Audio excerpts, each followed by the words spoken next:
What's up, everybody?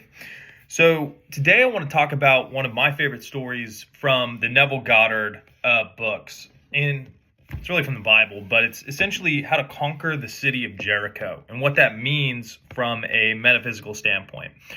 So, when you look at the city of Jericho as a mental concept, right? You think of conquering a city. This channel is called Inner Conquest for a reason. And the reason is I had discussed in my last video that basically all manifestations come from states. So if you think of a word, right, it's really a recognition of a vibrational state. So if I say red, there's a reality to red that is an unlabeled experience, right? Like you see a red wall, you feel a certain way versus if you see a blue wall, you feel a certain way, right? So there's a vibrational undertone to all words. And if you can maintain focus on a vibrational undertone, what happens is that state in of itself produces manifestational content. So if you're feeling like everything's working out, you'll have little manifestations that start to show things are working out, and then it'll snowball based on the amount and emphasis you put onto it with your attention. So when you conquer Jericho, the story is basically it's Ravan and some other chick's name I forgot, right? It's basically a spy and a harlot, and David wants to conquer the city of Jericho. I could mix all those names up, not important. But basically what it means, you have a city that you want to conquer. The city is the state. So basically, if you're in a state of poverty, you want to be in a state of wealth, right? They're two different states. A person who's in a state of poverty does not need somebody to continually take away all his money to express that state. He's in that state dominantly, which means that he expresses that automatically. So if you're moving to a different state in which you aren't currently residing, what you do is you go through the process of conquering the city of Jericho.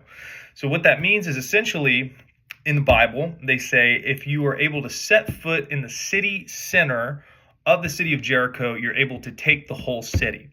And how that city was taken was with a spy and a harlot. So what a spy can do is basically travel to any location unseen, meaning that I can be sitting here, but my mind can be affixed somewhere else. I could be in Mexico City. I could be in Rome. I could be anywhere else, right? So your aspects of consciousness are characterized by these characters, meaning that you have a spy and a harlot at your disposal to conquer cities. What a harlot represents is the ability to have anything and everything you want through the right of consciousness, through the law of being. If you are it, then you express it, meaning that you are able to experience the manifestations of it because you are it. No person can deny you, right?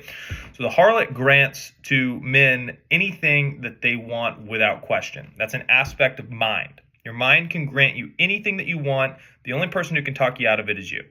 The second aspect is the spy, which is your ability to go and assume any state of consciousness regardless of your physical reality current, right? So what happens is you start to use these two aspects of your mind. You determine a chief objective of which state you want to be in, which could be, wealth. It could be success. It could be fame, etc.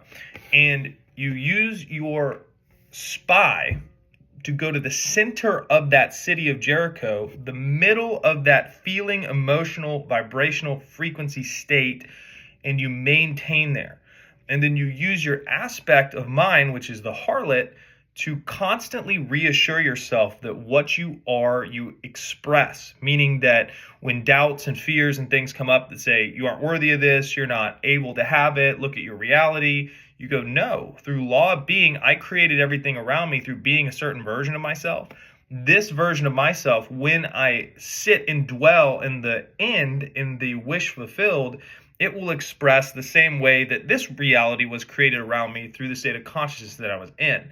So what you do is you identify your states that you want to do, right? And then what you do is you essentially go and you put your consciousness in the middle of it and you remain there. And what happens is the city of Jericho will start to fall around you, meaning your old reality paradigm will begin to collapse except for the harlot and the spy are the only two survivors, meaning that everything around you will collapse, but the middle of that city will now be yours, and you have conquered that state once it becomes dominant and will now express automatically.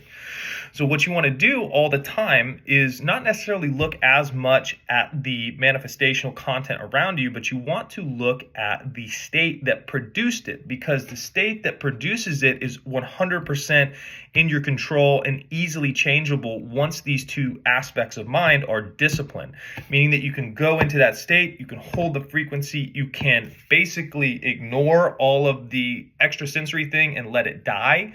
That's another aspect of mind categorized as Judas. So when Judas goes out and commits suicide, that is also metaphysics for an aspect of your mind that has become so crystallized but is now not in harmony with the new state and now commits suicide, i.e. your old reality dies, your new reality starts to crystallize and come in, right?